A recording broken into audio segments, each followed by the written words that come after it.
piece, Lux Arumque. The Eric Whitacre Singer is conducted by Mr. Eric Whitacre. As you were writing that piece back in 1999 or 2000, maybe like any other piece you're working on, do you get a glimmer of like, this could be a monster hit? No, actually. As this one actually became, but how did you have any clue what this would become? Because it's sung all over the world. Yeah, which I'm humbled by and surprised by. First, as crazy as this sounds, the text is pretty ambiguous.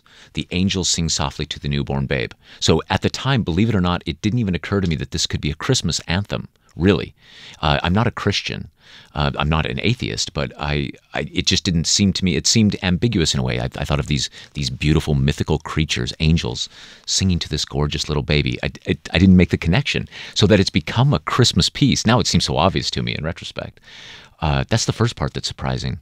And then I remember at the time just being haunted by the chords, especially at the end. I would play them over and over and over, but never did I have a sense that other people might like them. You know, it felt something that I needed to put down on paper. And then as the piece over the years has caught on with choirs, it's humbling and surprising. Well, it's taken on a couple of new lives. It's kind of like a cat that's just continues to get lucky and keep going. It's been translated into a wind band piece as well. That's right. So I've taken a couple of my choral works and transcribed them for wind band, partly because I love concert bands, especially because they're in almost every school and high school and college in the country, and so it's a chance to connect with students and to have them playing this music. And also, there's not a lot of music like this written for wind band. A lot of it is loud and rhythmic, and so the chance to do something that is literally teaching the players how to breathe. There's a crescendo for 4 beats and a decrescendo for 3.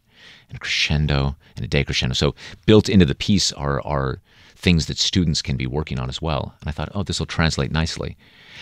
But as I transcribed it, there's this middle section that I wrote differently from Lux Arumque.